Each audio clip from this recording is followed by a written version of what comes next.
கர்த்தருக்குள் பிரியமான தேவதாசர்கள் அனைவருக்கும் இந்த காலை வேளையிலே கிறிஸ்து இயேசு நாமத்திலே உங்கள் அனைவரையும் குழுவின் சார்பாக வாழ்த்துகிறோம்.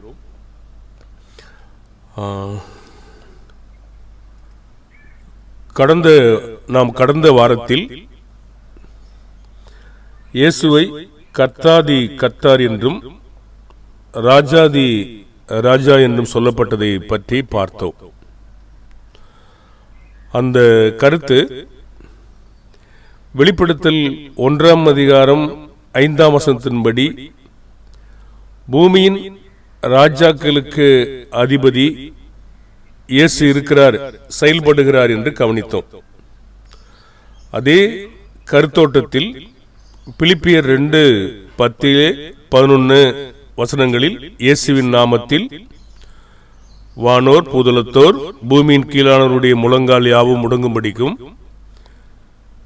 பிதாவாகிய தேவனுக்கு மகிமையாக இயேசு கிறிஸ்து கர்த்தர் என்று நாவுகள் யாவும் அறிக்கை பண்ணும்படிக்கும் எல்லா அதிகாரத்திற்கும் மேலான நாமத்தை அவருக்கு தந்தரினார் என்பதையும் நாம் பார்த்தோம். மத்தேயு 28:18 உள்பட வானோர் பூதலத்தோர் பூமியின் கீழானோர் பணிந்திருப்பார்கள், அவரை சேவிப்பார்கள் என்பதையும் நாம் பார்த்தோம். அடுத்து இதே போன்ற சமமான வார்த்தை அவரை அனுப்பின அவருடைய பிதாவுக்கும் சொல்லப்பட்டதை, அதனுடைய வேறுபாட்டையும் அது எப்படி வித்தியாசப்பட்ட வார்த்தையாக இருந்தது என்று பிதாவானவர் எப்படி வித்தியாசப்படுத்தி காண்பிக்கிறார் என்பதை பற்றியும், பிறகு தேவன் என்பதற்கும் என் தேவன் என்ற வித்தியாசத்தையும் நாம் கடந்த நாளிலே பார்த்தோம். 1 கொரிந்தியர் 15 அதிகாரம் 27-28 அதன் பிறகு இயேசுவுக்கு எல்லாவற்றையும் கீழ்ப்படுத்தின பிதாவானவர் அவருக்கு கீழ்ப்பட்டிருக்கவில்லை என்றும், பிறகு பிதாவானவருக்கு இயேசுவானவர் கீழ்ப்பட்டிருப்பார் என்றும் நாமும் வாசித்து அதை அந்த வாரத்திலே நாம் முடித்து விட்டோம். இப்போ நம்ம வெளிப்படுத்துகிற விசேஷம் 19 அதிகாரம்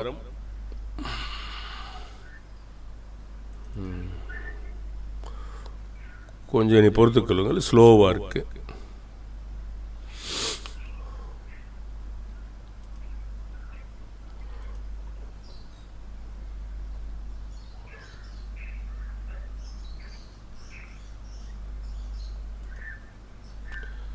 இன்றைக்கு நாம 17 21 வரைக்கும் போறோம். பின்பு ஒரு தூதன் சூரியனில் நிற்க கண்டேன். அவன் வானத்தில் மத்தியில் பறக்கிற சகல பறவைகளையும் பார்த்து, நீங்கள் ராஜாக்களின் மாம்சத்தையும் சேனை தலைவர்களின் மாம்சத்தையும் பலவான்களின் மாம்சத்தையும் குதிரைகளின் மாம்சத்தையும் அவைகளின் மேல் ஏறி இருக்கிறவர்களின் மாம்சத்தையும் சுயாதீனர் அடிமைகள் சிறியோர் பெரியோர் இவர்கள் எல்லாருடைய மாம்சத்தையும் பட்சிக்கும்படிக்கு மகாதேவன் கொடுக்கும் விருந்துக்கு கூடி வாருங்கள் என்று மிகுந்த சத்தத்தோடு கூப்பிட்டான். பின்பு மிருகமும் பூமியின் ராஜாக்களும் அவர்களுடைய சேனைகளும் குதிரையின் மேல் ஏறி இருக்கிறவரோடும் அவருடைய சேனையோடும் யுத்தம் பண்ணும்படிக்கு கூடி வர கண்டேன். அப்பொழுது மிருகம் பிடிபட்டது. மிருகத்தின் முன்பாக செய்த அற்புதங்களால் அதன் முத்திரையை தரித்தவர்களையும் அதன் சொரூபத்தை வணங்கினவர்களையும் மோசம் போக்கின கள்ளத்திற்கதரிசியும் பிடிபட்டான். இருவரும் கந்தகம் எரிகிற அக்னி கடலிலே உயிரோடே தள்ளப்பட்டார்கள். மற்றவர்கள் குதிரையின் மேல் ஏறினவருடைய வாயிலிருந்து புறப்படுகிற பட்டயத்தால் கொல்லப்பட்டார்கள். அவருடைய மாம்சத்தினால் பறவைகள் யாவும் திருப்தியாகின. இந்த அதிகாரத்தை நம்ம நீடித்த 18-19 அதிகாரங்களை ரொம்ப நாட்களாக நான் படிச்சிருக்கிறோம். உங்களுடைய கவனத்தையும் பொறுமையும் நான் வெகுவாக பாராட்டுறேன். தேவன் நமக்கு கொடுத்திருக்கிற அறிவுக்காகவும் ஞானத்திற்காகவும் அவருக்கு முதலாக நன்றி செலுத்தணும். அப்போது இங்கே ஒரு தூதன் சூரியனில் நின்று கொண்டு வானத்தின் மத்தியில் பறக்கிற பறவைகளை பார்த்து கூப்பிடுறார். என்ன கூப்பிடுறாருன்னா, ஒரு விருந்து இருக்கு. அந்த விருந்து யார் கொடுக்க போறதுன்னு கேட்டீங்கன்னா, மகாதேவன் கொடுக்கும் விருந்துக்கு கூடி வாருங்கள் என்று சொல்லப்படுகிறது. இப்போ பறவைகளை பார்த்து அந்த விருந்துக்கு அழைப்பு கொடுக்கப்படுகிறது.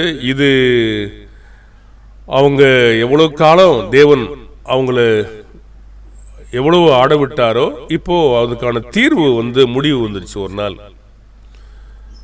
இது எங்கிருந்து ஆரம்பிக்குன்னு பார்த்தீங்கன்னா, ரொம்ப தூரத்திலிருந்து 13ஆம் அதிகாரத்திலிருந்து வரக்கூடிய வேலையிலிருந்து ஆரம்பிக்கிறது. அப்போ இது மகாதேவன் கொடுக்கும் விருந்து என்று சொல்லப்படுகிறது. இதை நீங்கள் பார்த்தீங்கன்னா தானியேல் இது மாதிரி ஒரு வார்த்தை இருக்கிறத பார்க்குறோம்.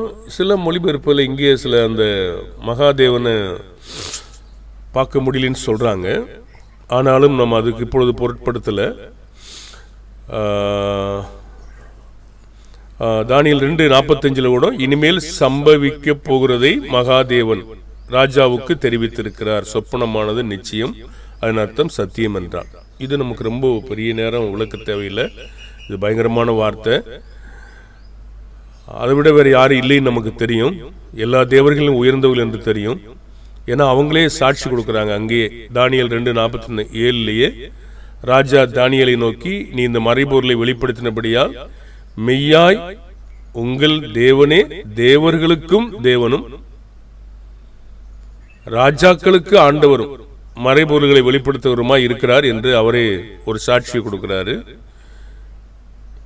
அப்ப இந்த விருந்து பத்தின காட்சியை பார்த்தீங்கன்னா, இது புதுதான ஒரு வார்த்தையா இங்கே தோணல. நமக்கு தோணலாம். ஆனா வேதாகமத்தை அறிந்த காரியத்தில் தேவன் நம்ம வெளிப்படுத்தின விசேஷத்தை படிக்கிற காலத்துல இருந்து எல்லாமே முன்பு நடந்த பழைய ஏற்பாட்டில் உள்ள அதுக்கு முன்பு இருந்த சொல்லுகளையே பயன்படுத்தி கொண்டே வரப்படுகிறது என்பதை மறந்து போகக்கூடாது. அதற்கு ஒப்புமையாக சில காரியமாக பேசப்பட்டு கொண்டு வர்றதான் நம்ம பார்த்துட்டே வர்றோம். இது போன்ற காட்சி எசேக்கியேல் தீர்க்கதரிசனத்தில் மேஷாக், தூபால் ஜாதிகளின் தலைமையான அதிபதியான மாகோகு தேசத்தானாகிய கோகுக்கு விரோதமான கர்த்தர் சொன்ன வார்த்தை என்று நமக்கு தெரியும். எப்படி இங்கே ஒரு விருந்து ஏற்பாடு செய்யப்பட்டதை சொல்லப்படுதோ, அதே போல அப்பவும் அந்த ஒரு காரியமானது அங்கு இருக்கிறது. அதே பதிவு தான் திரும்ப நமக்கு அதே மாதிரி ஒரு காட்சி தான் இங்கேயும் ஒரு இருக்கிறதாக நமக்கு விவரிக்கப்படுகிறது. அதையும் நம்ம படிப்போம். 39ஆம் அதிகாரம் எசேக்கியேல் 1, 2, 3 வசனப்பதில், இப்போது மனுபுத்திரனே, நீ கோகுக்கு விரோதமாய் தீர்க்க தரிசனம் உரைத்து சொல்ல வேண்டியது என்னவென்றால், கர்த்தராகி ஆண்டவர் உரைக்கிறார், மேஷாக், தூபால் ஜாதிகளின் அதிபதியாகிய கோகே, இதோ நான் உனக்கு விரோதமாக வருகிறேன். மனுபுத்திரனே, மேஷாக், தூபால் ஜாதிகளின் தலைமையான அதிபதியாகிய மாகோகு தேசத்தானான கோகுக்கு எதிராக நீ உன் முகத்தை திருப்பி அவனுக்கு விரோதமாய் தீர்க்கதரிசனம் உரைத்து சொல்ல வேண்டியது என்னவெனில், கர்த்தராகிய ஆண்டவர் உரைக்கிறார், மேஷாக், தூபால் ஜாதிகளின் அதிபதியாகிய கோகே, இதோ நான் உனக்கு விரோதமாக வருவேன். வரும்போது என்ன செய்றார்னு சொல்றாரு பாருங்க. 39ஆம் அதிகாரம் 17, 18 22 வரைக்கும் எசேக்கியேல் புத்தகத்தில், மனுபுத்திரனே, கர்த்தராகிய ஆண்டவர் சொல்கிறது என்னவென்றால், நீ சகலவித பட்சிகளையும் வெளியில் இருக்கிற சகல மிருகங்களையும் நோக்கி, நீங்கள் ஏகமாய் கூடிக்கொண்டு இஸ்ரவேலின் மலைகளின் நான் உங்களுக்கு செய்யும் யாகமாகிய மகா யாகத்துக்கு சுற்றிலும் இருந்து வந்து சேர்ந்து மாம்சம் தின்று ரத்தம் குடியுங்கள். நீங்கள் பராக்கிரமசாலியின் மாம்சத்தை தின்று பூமியினுடைய பிரபுக்களின் ரத்தத்தை குடிப்பீர்கள். அவர்கள் எல்லாரும் பாசானிலே கொழுத்து போன ஆட்டுக்கடாக்களுக்கும் ஆட்டுக்குட்டிகளுக்கும் வெள்ளாட்டு கடாக்களுக்கும் காளைகளுக்கும் சமமானவர்கள். இதெல்லாம் ரொம்ப ருசிகரமான ஒரு பாடம். நீங்க எசேக்கியேல்ல படிச்சீங்கன்னா ஆட்டுக்கும் மாட்டுக்கும் ஆட்டுக்கடாக்களுக்கும் சில வேலை என்ன செஞ்சதுன்னு சொல்லுவார். அப்போ இது உயர்ரகமான மக்களா இருக்கிறாங்க அவங்கெல்லாம். நான் உங்களுக்கு செய்யும் யாகத்திலே நீங்கள் திருப்தியாகும் அளவும் கொழுப்பை தின்று வெறியாகும் அளவும் இரத்தத்தையும் குடிப்பீர்கள். இவ்விதமாய் என் பந்தியிலே குதிரைகளையும் குதிரை வீரர்களையும் பராக்கிரமசாலிகளையும் சகல யுத்த வீரர்களையும் தின்று திருப்தியாவிலிருந்து கர்த்தராகிய ஆண்டவர் உரைக்கிறார் என்று சொல்லு. அவர்களுக்கு இந்த நியாயம் செய்யும் போது இஸ்ரவேல் வம்சத்தாரும் எல்லா ஜாதிகளும் புறஜாதிகளும் எதை அறிந்து கொள்வதற்காக அன்றைய நாளில் செய்யப்பட்டது. 21-22 இவ்விதமாய் என் மகிமையை நான் புறஜாதிகளுக்குள்ளே விளங்க பண்ணுவேன். நான் செய்த என் நியாயத்தை அவர்கள் மேல் நான் வைத்த என் கையையும் எல்லா ஜாதிகளும் காண்பார்கள். அன்று முதல் என்றும் நான் தங்கள் தேவனாகிய கர்த்தர் என்று இஸ்ரவேல் வம்சத்தார்கள் அறிந்து கொள்வார்கள். இதுக்கான ஒரு காரண காரியம் இருக்கு. அதே போல ஒரு தீர்ப்பு வெளிப்படுத்தல் 19ஆம் அதிகாரத்தில் இந்த விருந்து நிகழ்கிறது நாம் பார்க்க முடியும். ஆனா இவங்க இனிமே அழிவின் பாதையில தேவன் தண்டிக்கும் நாள்ல வந்து நின்றுட்டாங்க. இப்போ நம்ம 19-21 வரைக்கும் போறோம். இந்த தேவன் கொடுக்கும் விருந்துக்கு எவ்வளவு பேரின் மாம்சம் உள்ளடக்கி இருக்கிறது. இங்கே எவ்வளவு பேர் இருந்தாங்களோ அதே மாதிரி இங்கே இருக்கு பாருங்க. 19ஆம் அதிகாரம் 17-18 பின்பு ஒரு தூதன் சூரியனில் நிற்க கண்டேன். அவன் வானத்தின் மத்தியில் பறக்கிற சகல பறவைகளையும் பார்த்து, நீங்கள் ராஜாக்களின் மாம்சம், சேனை தலைவர்களின் மாம்சம், பலவான்களின் மாம்சம், குதிரைகள் மாம்சம், ஏறி இருக்கிறவங்க மாம்சம், சுயாதீனர், அடிமைகள், சிறியோர், பெரியோர், எல்லாருடைய மாம்சத்தை பட்சிக்கும்படி மகாதேவன் கொடுக்கும் விருந்துக்கு என்ன செய்யுங்க, கூடி வாருங்கள் என்று மிகுந்த சத்தத்தோட கூப்பிட்டான். அப்போ 19, 20, 21 பார்த்தீங்கன்னா இது ராஜாக்கள், சேனைகள், ஏறி இருக்கிறவங்க. பிறகு 20ஆம் வருஷத்துல கள்ளத்திற்குதரிசி உயிரோட தள்ளப்பட்டாங்க இருக்கு. அப்ப தேவனுடைய பிள்ளைகளுக்கு விரோதமானவர்கள் இப்ப அழிக்கப்படுறாங்க. எல்லா அகந்தையாய் நடந்த அத்தனை இருதயங்களும் மனமேட்டிமைக்கும் தேவனால் ஒரு முடிவு வருது. அது வரைக்கும் நிறைய உபத்திரவங்கள் இருக்கிறது. நீதிமொழிகள் 16-18 நம்ம வாசிக்கும் போது இவ்விதமாய் வாசிக்க முடியும். அழிவுக்கு முன்னானது அகந்தை, விடுதலுக்கு முன்னானது மனமேட்டிமை. அப்போ இந்த ராஜாக்கள், சேனை தலைவர்கள், இப்படி நிறைய பேர் எத்தனை மக்களை, கிறிஸ்தவங்களை அழிவுக்கு உட்படுத்திட்டாங்க பாருங்க. அவங்க விசுவாசித்தே அழிந்து போயிட்டாங்க. அவங்க விசுவாசத்தை சிலரால் கெடுக்கவே முடியல. அப்ப இந்த வெளிப்படுத்தல் 19ஆம் அதிகாரம் 20 காண்கிற மிருகம் 13ஆம் அதிகாரத்திலிருந்து வருகிறதாக நாம் பார்க்க முடியும். ஏன்னா அது ஒரு இந்த மாதிரி ராஜாக்களை ஒப்பிட்டு உருவகமாக பேசுகிற காரியமாக இருந்தது. வெளிப்படுத்தல் 13:1-2 படிச்சீங்கன்னா, பின்பு நான் கடற்கரை மணல் மேல் நின்றேன். அப்பொழுது சமுத்திரத்திலிருந்து ஒரு மிருகம் எலும்பி வர கண்டேன். அதற்கு 7 தலைகளும் 10 கொம்புகளும் இருந்தன. அதன் கொம்புகளின் மேல் 10 முடிகளும், அதன் தலைகளின் மேல் தூசணமான நாமும் இருந்தன. அப்ப அதோட மிருகத்தை விவரிக்கிறார். அது எத்தனை ராஜ்யம், எத்தனை ராஜாக்கள், எப்படி இருந்தது, இதெல்லாம் வந்து பாருங்க. இப்போ அவங்களுடைய வேலையை நிறைவடைகிறது. அப்ப அது அநேக மக்களை வணங்க செய்தது. சில மக்கள் ஏமாந்துட்டாங்க.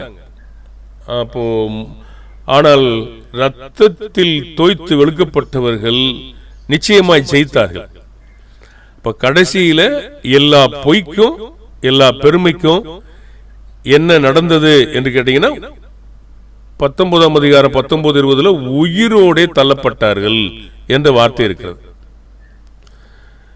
இப்ப நம்ம இந்த அதிகாரத்தை படிச்சு நம்ம முடிச்சிட்டோம். இதுல நம்ம ரொம்ப கவனமா படிச்சிருக்கோம் தான் நான் நினைக்கிறேன். ஆனாலும் சில குறைகள் இருந்தால் கர்த்தர் மன்னிப்பாராக. துணிகரமாக எது ஒன்றும் செய்யாதிருக்க கர்த்தர் நமக்கு உதவி செய்வாராக. ஆனா இதுவரைக்கும் நமக்கு பெரிய பிரச்சனையாக வசனங்கள்ல நம்ம அவர் என்ன அர்த்தம் கொடுத்தாரோ அதே விளக்குவதில் நமக்கு பெரிய சிரமமாக இருந்ததில்லை, ஒரு சில பகுதிகளை தவிர. ஆனா வரும் வாரத்தில் கர்த்தருக்கு சித்தமானால் 20ஆம் அதிகாரத்தில் ரொம்ப தவறாய் புரிந்து கொள்ளப்பட்ட ஒரு அதிகாரம் அது. அப்போ அந்த அதிகாரத்தில் பிசாசு சாத்தான் சொல்லப்பட்ட பழைய பாம்பாகிய வலுசற்பத்தை பற்றி படிக்கணும். 1000 வருட அரசாட்சி கொள்கை பற்றி அங்கே நாம் படிக்க வேண்டிய அவசியம் இருக்கு.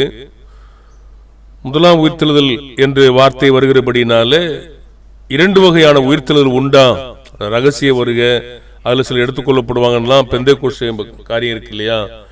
இது போது 2 உயிர்த்தெழுதல் ஏதாவது இருக்கா, அதை பற்றி நம்ம படிக்கணும். 2ஆம் மரணம் அதை பற்றி கொஞ்சம் படிக்கணும். கோகு மாகு இப்போதான் நம்ம கொஞ்சம் படித்தோம், அதனால ரொம்ப பெருசாக படிக்க தேவையில்லை. இந்த பாடமெல்லாம் நம்ம எளிமையாக படித்து விடலாம் என்று எண்ணிவிட முடியாது. பாருங்க, வேத வாக்கியங்களுக்கு விளக்க உரை எழுதுறாங்க.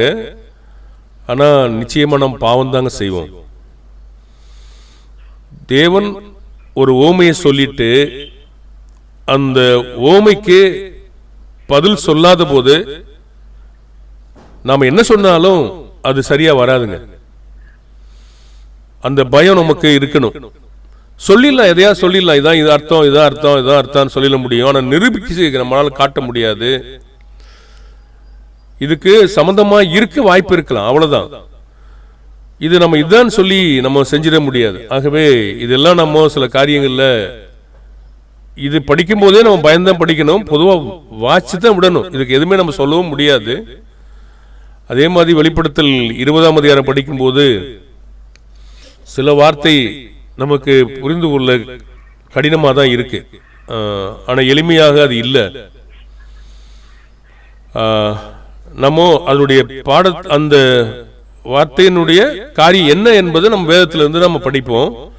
ஆனால் இந்த வார்த்தைக்கு இதுதான் அர்த்தம் அப்படின்ட்டு என்னால் சொல்ல முடியாது.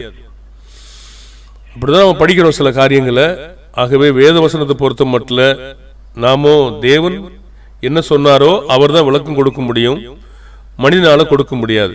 கர்த்தர் நாம அதை வெளிப்படுத்தல் 19ஆம் அதிகாரம் படித்ததை விட இன்னும் தாமதமாக தான் அதை படிக்க முடியும். பிதாவாகிய தேவன் நமக்கு உணர்ந்துள்ளதை தரட்டும். அதை நம்ம படிப்பதற்காக ஜெபத்தோடு காத்திருப்போம். ஒவ்வொரு பாடமாக நம்ம கர்த்தர் இதை பற்றி என்ன சொல்லியிருக்கிறாரு, மனிதங்க என்ன சொல்றாங்க. இப்போ உதாரணத்துக்கு 1000 வருஷம் பூமியில இருந்து இயேசு சிங்காசனங்களை வைத்து இங்க ஆளுகை செய்வாரு, நம்ம ஆளுகை செய்வோம் அப்படின்னு இருக்கு. அது அப்போ இது எந்த அர்த்தத்தில் பேசப்படுது அப்படின்னு நம்ம இதுதான் இது இல்லை அப்படின்னு நம்ம சொல்ல முடியாதுங்க. இது நம்ம வைத்து ஒத்து பார்க்கும்போது இயேசு இனிமே பூமிக்கு வரமாட்டாரு, மாம்சத்தில் அறியப்பட மாட்டோம், அப்படிப்பட்ட வார்த்தைகளை நம்ம சொல்லிட்டே இருக்க முடியும். இப்போ ஆளுகை செய்யறாரு இப்படி சொல்ல முடியும். ஆனா அந்த மாதிரி படிக்க முடியுமே தவிர வேறு மாதிரி எதையும் மறுத்து நம்ம படிக்க முடியாது. ஆக நம்ம கவனமா படிக்க பிதாவாகிய தேவன் கிறிஸ்து மூலமா நமக்கு புத்தியை தரட்டும்.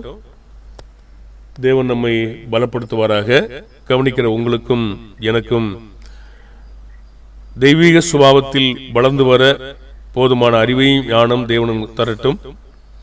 வேதவசனத்தை பொறுத்த மட்டில் நம்ம மிகுந்த எச்சரிக்கையாக படிப்போம். இல்லையினால் நியாயத்தீர்ப்பிலே நமக்கு தைரியத்தை இழந்தவர்களாக நம்ம நிற்போம். வாதைகளை தேவன் நம்ம மேல் கூட்டுவார். எச்சரிக்கையாகவும் கவனமாகவும் படிப்போம். பிதாவாகிய தேவன் கிறிஸ்து மூலமாய் நம்மை ஆசீர்வதிப்பாராக. நன்றி சகோதர சகோதரிகளே.